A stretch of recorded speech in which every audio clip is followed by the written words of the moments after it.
Welcome to the Accelerated Investor Podcast with Josh Cantwell. If you're looking to retire early with forever passive income, you're in the right place. This podcast is the go-to destination for real estate investors, both active and passive, and multifamily apartment investors, both new, intermediate, and advanced. Now, sit back, listen, learn, and accelerate your business, your life, and your investing with the Accelerated Investor Podcast. So hey there, everybody. Welcome back to Accelerated Real Estate Investor with Josh Cantwell. Today, I have a very special guest. He's been on the podcast and the YouTube show numerous times. He is Daren Blomquist, the Vice President of Market Economics at auction.com. And he has been on the podcast numerous times, going on at least 5 or 6 years, to provide insight into what's going on with the housing market, how it impacts apartments, interest rates. Daren is regularly seen on shows like Squawk Box and CNBC and CNN and many of the major news outlets, talking specifically about what's going on in the housing market. A lot of the major news publications rely on him and his input and his data to kind of get a forecast of what's going on and what we can kind of expect. So we're excited to welcome Daren Blomquist back to the show. Daren, hey, how are you? We're going to talk today about rising supply and falling sales and what's happening in the residential housing market and how that could possibly impact multifamily and apartment investments. So welcome back to the show. Thanks, Josh. It's always good to be here. I was just looking back at the show we did about 3 months ago, about a quarter ago, and we were anticipating what we're seeing here now in the retail market, but we were already talking about that. We were, forward thinking, and we were seeing it in our data from our real estate investors buying off the auction.com platform, and then you were seeing it also with the investors that you talked to. Is basically that the market, it was nearly inevitable that we were going to start to see a slowdown in the market and in the retail market, and we're starting to see the early signs of that now with this data, which we've now seen. Basically, the chart on the left there is saying that we've actually seen 9 consecutive months, I think, there with those blue bars where sales are down, and this is from the National Association of Realtors. But more importantly than just sales volume being down is the line, the lighter blue line going up. Inventory is rising, and that's been the case for the last 3 months now, is where we're seeing sales continue to drop, sales volume continue to drop, inventory rising. And that's kind of the first domino to fall when you're going to see a market slowdown. And this is still not, it's still early. The market is still at least according to this data, is still very hot, but it's the early indication that we're seeing a market slowdown.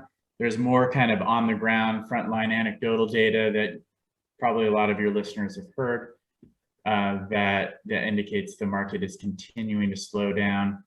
Home price appreciation is still very strong, but you see the demand fall off, and then you see the price appreciation slow down.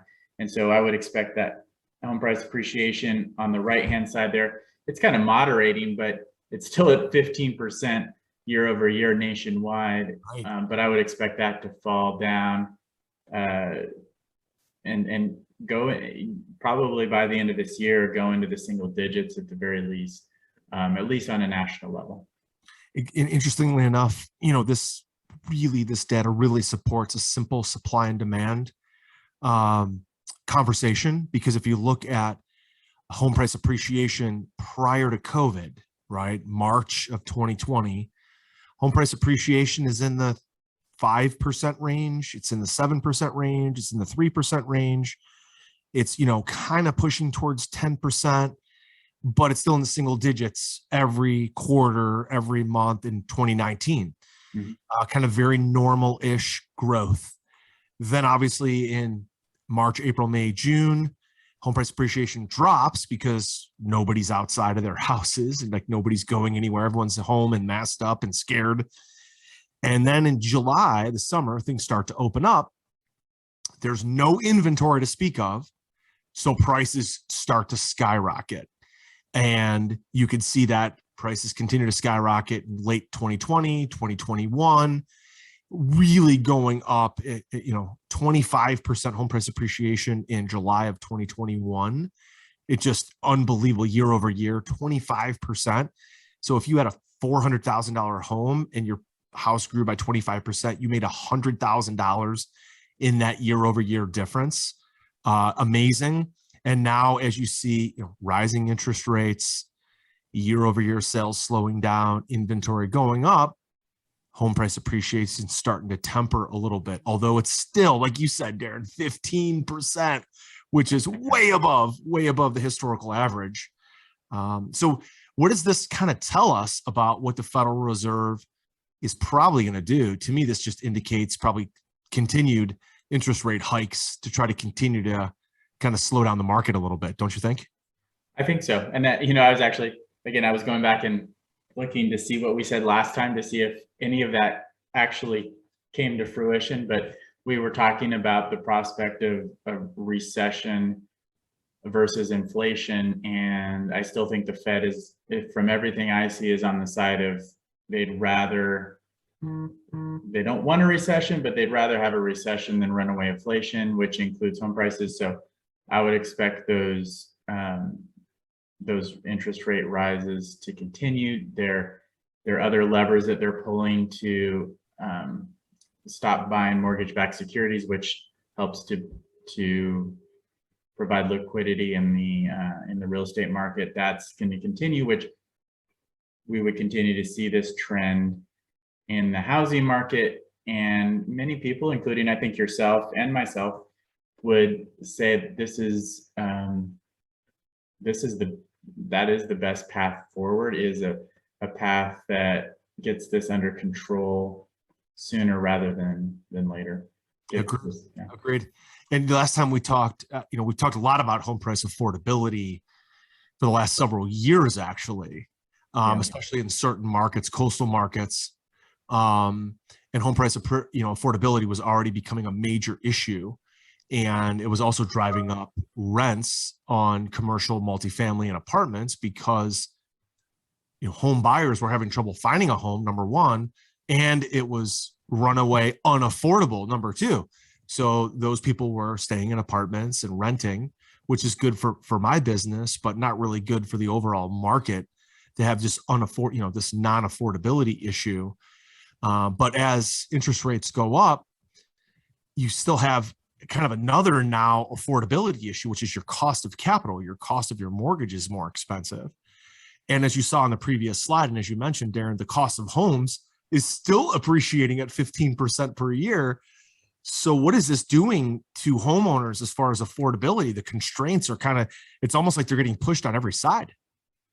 It is. And it's really surprising to me that the market has not responded to affordability faster than it has. But it's a little bit tough. But on the graph on the left, for those who are viewing this, and I know not everybody is, but basically showing the relationship between wage growth, income growth, and not just price change, but the change in their monthly payment on a median priced home, which is really where the rubber meets the road, right?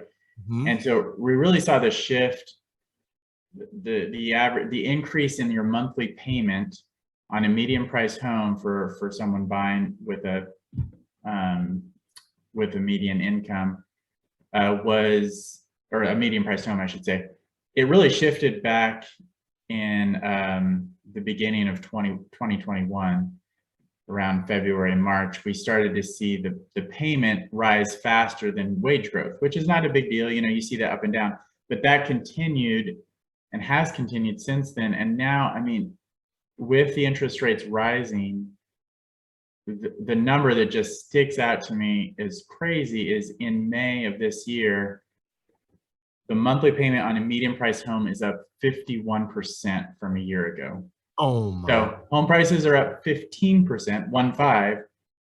If you were buying the same house at the same price a year ago, and now you're buying that same house at the same price today, or excuse me, not at the same price, but at the price given the home price appreciation of 15%, your monthly payment on that home is now 51% higher than it was a year ago. So if your monthly payment was $1,000, now it's $1,500.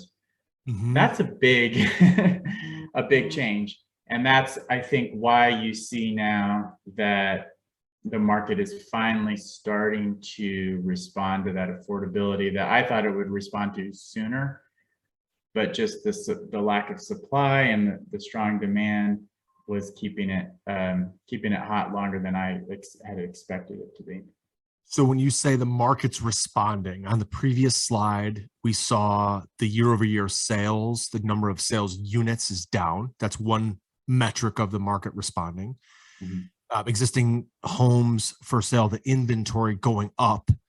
That's another way that the market's responding. Yep. And you mentioned here about price drops. So tell our audience a little bit more about what you're seeing from a price drop perspective. Everybody thinks, oh, I've got to offer over market value. I've got to offer over list price. There's all these bidding wars. Seems like that's starting to change. That's right. And this is data from Redfin, which is a little bit of a leading the NAR data, which the data for June and for NAR won't come out until almost the end of July. So this is showing price drop. They're showing in the 4 weeks ending June 12th. They saw the highest percentage of price drops in each of those 6% per week of homes that were listed for sale that had a price drop. And that was the highest since 2015. And then it really becomes, I think, interesting when you look at some of the markets where you're seeing a much higher percentage of price drops. So you see 53, they look at 108 markets nationwide. 53 out of those markets had more than 25% of the listings with a price drop in May. Wow. Way more than I would have thought. Yeah, and then you look at the top markets, the top of the stack with the highest percentage of price drops is Provo, Utah, with almost 48% of the homes for sale had a price drop. And then you see Tacoma, Washington, Denver, Salt Lake City, Sacramento, Boise, Portland, Indianapolis, Philadelphia, Seattle, Harrisburg are the ones at the top of the list, all with more than 40% of the homes for sale had a price drop in those areas. And the common denominator, at least with a lot of those, is those are also some of the markets that were experiencing the highest price growth, were considered some of the hottest markets in the country. And they're all on the West Coast. Utah. A lot of them are the West Coast. Indianapolis is a little bit of and Philadelphia are a little bit of exceptions there, but Seattle, Ogden, Utah, Boise, Idaho, Sacramento, Salt Lake, some of the hottest markets, Denver, Washington, Provo, San Diego, California is just below 40%, 37% of the homes that were listed had a price drop in May of 2022. So this whole idea of you've got to overpay and offer above a list price is starting to see, especially on the West Coast. A lot of California, or Stockton, California, Spokane, Washington, San Diego, California. And then you got several in Florida, Tampa, North Point, New Orleans, Louisiana, Cape Coral. Some of those again, really hot markets that were just absolutely on fire. Now you're starting to see, pretty significant, almost 40%, give or take, of the ones that are listed for sale are showing a price drop in May of 2022. We're recording this the second week of July 2022. So we'll have to see, because that big 75 BIP rate increase that just happened in June, right? And so the market tends to react first to what they think the Fed's going to do. And then the Fed is the last, they're the last to show up at the party, and then they announce what they're doing, and everybody's already reacted to it. So this May rise in interest rates was in anticipation of the Fed rate jump in June. Now the market's adjusting again in June because we're anticipating another Fed rate jump here. I think it's in the next couple weeks. They're meeting again. And we'll see probably another rate jump to continue to kind of level things off. Yeah. And yeah, there's a lot of there's a lot of mix of expectations when it comes to the Fed's expectations versus reality, but they very much try to telegraph what they're going to do.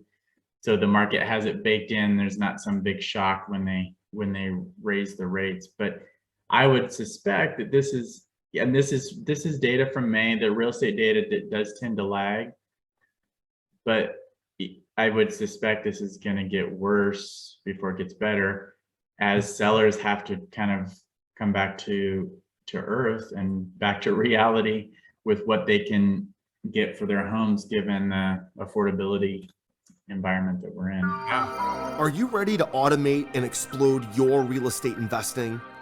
We're searching for extremely motivated individuals who are sick and tired of wasting time and want to finally see real results from their real estate investing business. We're searching for investors looking to get to the next level and become a bigger, better version of themselves while being a more successful real estate investing entrepreneur. Apply for mentoring and coaching at joshcantwellcoaching.com/podcast. That's joshcantwellcoaching.com/podcast. I'm happy to see that, the stuff that I invest in the Midwest and the Southeast is not on this list. And just seems to be, again, as we've talked about this before with Daren and with other guests on the show, that the coastlines tend to be boom bust markets. And this is just more data that supports the boom bust, where the boom was happening along the coastlines. And you're not seeing a bust right now, but you're definitely seeing some significant metrics like inventory going up, like year-over-year sales going down, like the home price appreciation slowing down, and people starting to cut the prices on their listings. Those are four major points of data that all point towards prices leveling off. And I don't think the Fed is trying to create a bust here. But when you're in a market like Seattle or other, there's a lot of buying kind of fury, if you will, this kind of momentum that drives the market. Like I want to get in, and then you just don't want to be the guy holding the bag who paid top dollar. And it looks like top dollar happened probably in March or April, where things still appreciating, but just not at the rate that they were. Really, really good data here. Anything else on this, Daren, you want to cover before we move to the next and final slide? I would just say that, and we actually talked about this last time too, but some of the data in our metrics at auction.com were showing back in March that investors were starting to pull back. And I kind of, based on that data, I would say March was probably about March was probably about the peak of the market in hindsight, unless something completely, things could change. But right now, that's what it looks like. And our investors were signaling that by pulling back on some of the metrics we see on our platform from February to March, and have continued to do so since then. So when we look at our June data, our buyers are building in, back in February, they were only building in a 9% discount below the as-is value of the homes they were buying on our platform. Not the after repair value. The after repair value discount was higher than that, but the as-is value discount was 9%. Now in June, it's almost doubled up to 17%. So they're saying, hey, to buy this property, we want, instead of that 9% discount below as-is value, we want 17%. That's an indication to me that they are being a lot more cautious.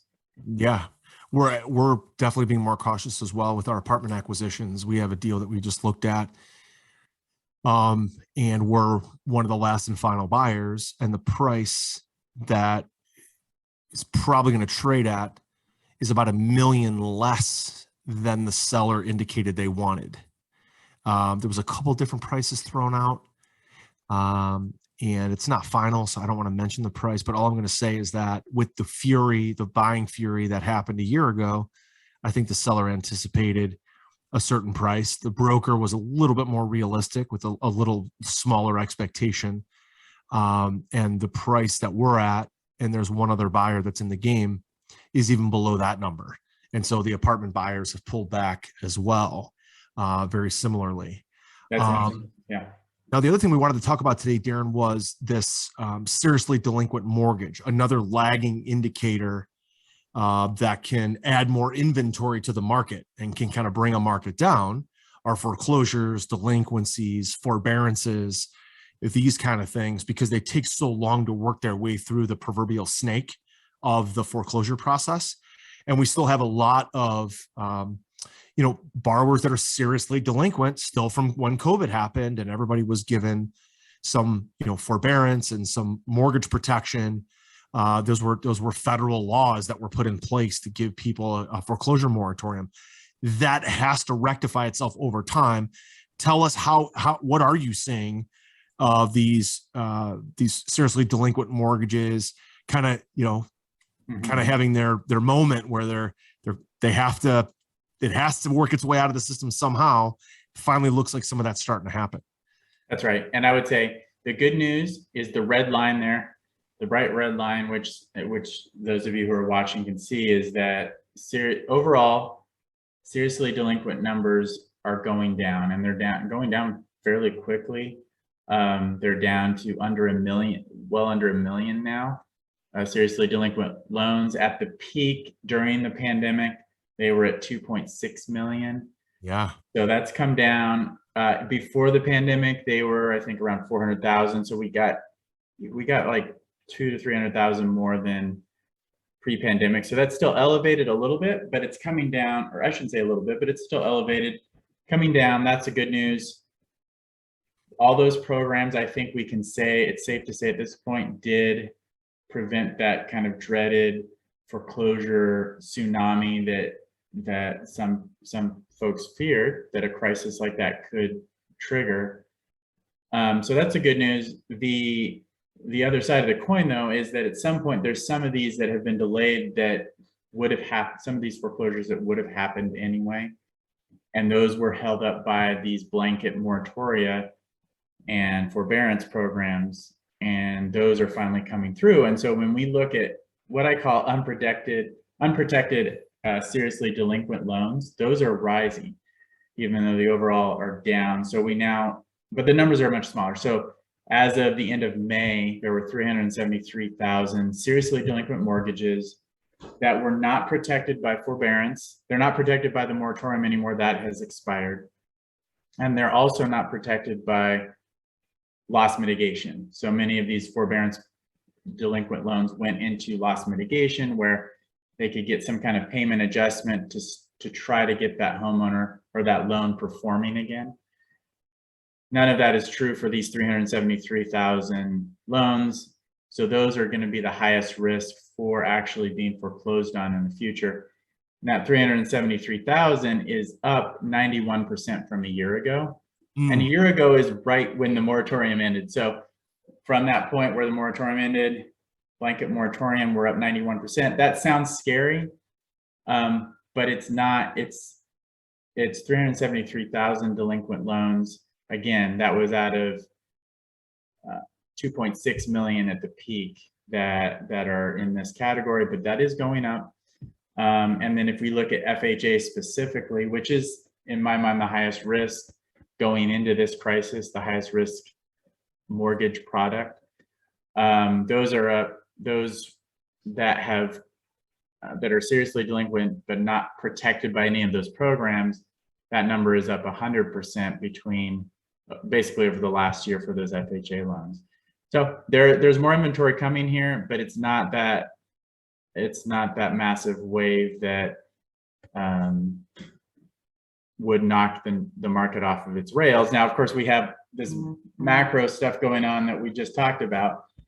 That's a different matter, but the delinquency piece in itself is not going to knock the market off of its rails, but it is going to provide more inventory for investors. Right. Yeah. More inventory would be a good thing. Appreciation at, 5% is what historically 3 to 5% is what we had historically hoped for. You could make a lot of money in real estate with a simple 3 to 5% appreciation and another 3% principal pay down, right? Because then you're making roughly 6 to 10% on your money just by owning the asset. Let it go up a little bit, pay down the principal a little bit. You get wealthy in real estate over time, right? It's the old adage of buy real estate and wait. Just buy it and wait, and you'll make money. But of course, the market isn't normal. The market just doesn't stay stagnant. There's always things going on. There's crisis, there's COVID, there's wars.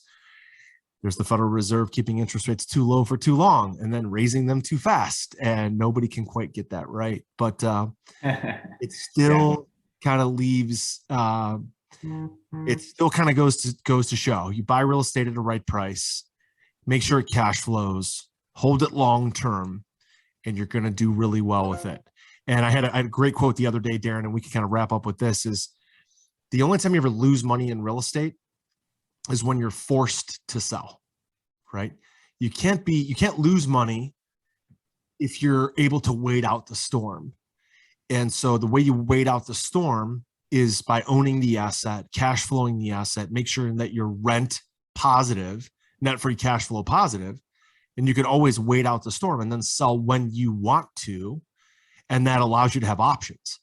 I think where some people are realizing, a lot of our coaching students, listeners are realizing, I've been flipping properties for the past 5 or 8 years. It's gone really, really well, but this isn't going to last forever. So I better have some cash, some assets that cash flow and not just be anticipating and expecting this wild appreciation. And I think that's maybe the lesson I'm taking away from this, Daren, is that this wild appreciation that we've been kind of accustomed to now, especially for the last 18 months, is going to start, and it is starting to slow down, and it's going to continue to slow down because you're going to have more seriously delinquent mortgages. You're going to have higher interest rates. You have people dropping prices on listings. You have more inventory and you have less sales. All the things that you mentioned today indicate a continued slowdown in the market. And again, less of this price appreciation and less of this price growth. Now, where's going to be the opportunity? I'm curious, Daren, if you thought 3 months from now, if you think about the buyers that are buying on your platform, a lot of investors buying on the platform, not that we have a crystal ball or can make any kind of prediction, but where do we think the opportunity might be? Is there's going to be some more seriously delinquent mortgages, maybe some more foreclosures that you can buy at a major discount? Yeah, I think there's I think as you're talking about that, what stands out to me is this is a moment in time where an investor has to say, okay, there's actually a coming opportunity. It may not be as big as the Great Recession, but there's this opportunity coming where I can buy at I'll be able to buy more properties at a discount, but it'll take a little bit of a gut check to do that, because this is going to be a point where people are going to be looking at some of these scary numbers and running away from the real estate market. And this is where a long-term real estate investor that you're talking about is going to run to the real estate market. And so there's going to be that opportunity. I think, to your point, the parts of the country that are the best opportunities in many ways are those, what I just talked to an investor the other day who coaches students nationwide, and he's pushing them away from what he calls the dynamic cyclical markets, the ones with all those price drops that we talked about a minute ago, and towards the linear what he calls the linear markets, which are the more of the middle of the country, slow and steady markets that don't have as volatile fluctuations. I do think that's certainly one approach. The folks who maybe have a little more risk tolerance will go to some of those more dynamic markets and try to make that work. But I think in both cases, there's going to be the patience that you mentioned is a huge piece of it, is saying there's an opportunity to buy right now when a lot of folks are running away from the real estate market. But that doesn't mean my exit strategy is going to give me instant gratification right now in this type of a market. So I may need to have that patience in view. Yeah, it doesn't have to be, again, if you're a realtor, maybe a flipper, a wholesaler, it's all about buy and sell, buy and sell, buy and sell. It's very transactional. It's going to be tougher to do that because you're going to have sellers who have an unrealistic sales price because they're emotionally attached to the price that they could have got 6 months ago or a year ago. And they're going to want you to pay more. And if your strategy is to buy and sell, you're at risk of buying high and selling low, right? Instead of buying low and selling high. And so as long as you're looking at your numbers, whether it's an apartment building, whether it's a duplex, whether it's a quad, whether it's a single family residential, whether it's, is to look at that and say, can I buy it at the right price, make the improvement, do the value add, and hold it maybe for 2 to 5 years. And then after this recession slowdown happens, what I anticipate is the Fed will probably overcorrect, which is what they normally do. Mm-hmm. They'll raise rates too high, too far, too fast, which is what they normally do. We will have a recession, things will slow down. And then what's the Fed going to have to do? They're going to have to stimulate the market with new capital and lower rates.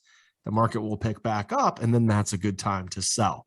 So just buying right and buying for cash flow, I think, is the lesson here, because flipping opportunities are going to come from buying at a deeper discount. It's not going to be from buying at retail, which is what a lot of people have been doing, and hoping that retail keeps going up, right? I think about the guy, Daren. I rented a house in Naples back in April for spring break with my kids.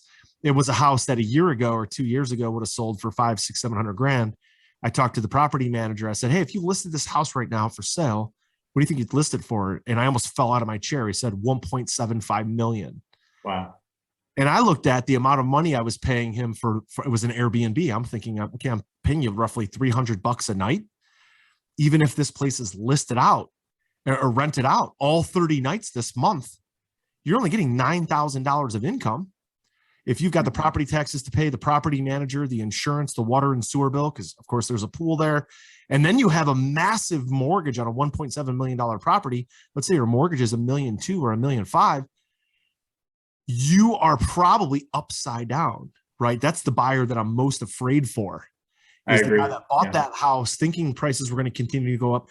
Now the prices are going to start to, stabilize out or possibly even come down through some price drops and some price cuts on the MLS. And that guy's not going to have enough cash flow to carry it.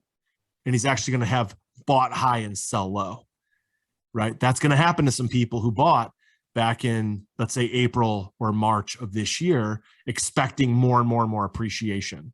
So hopefully our audience didn't get caught by that, and they've still focused on buying at a discount, buying value add, and they're looking at long-term dollars. Absolutely.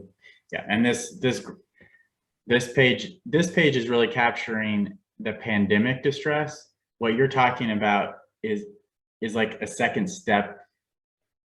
It's the distress that we might see come out of the stimulus that was a reaction to the pandemic.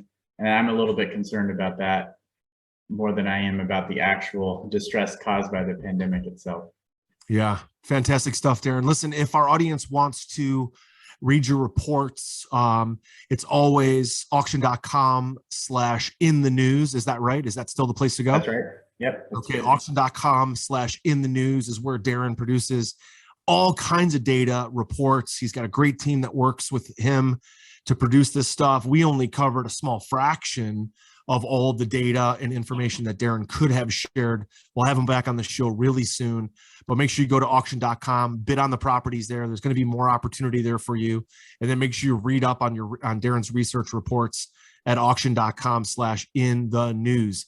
Daren, thanks again for carving out some time for us. This is always a blast. Yeah, you too. Thank you so much for having me, Josh. You bet.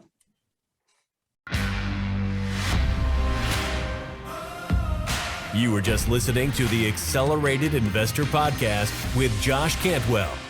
If you enjoyed this episode and learned something new, help us build the AI community by leaving a review and 5-star rating on our iTunes podcast channel. Also, don't forget to subscribe so you never miss another episode. To see passive investing opportunities, visit freelandventures.com/passive. To start your journey toward the lifestyle you've always dreamed of with multifamily apartments, apply for one-on-one coaching with Josh at www.joshcantwellcoaching.com.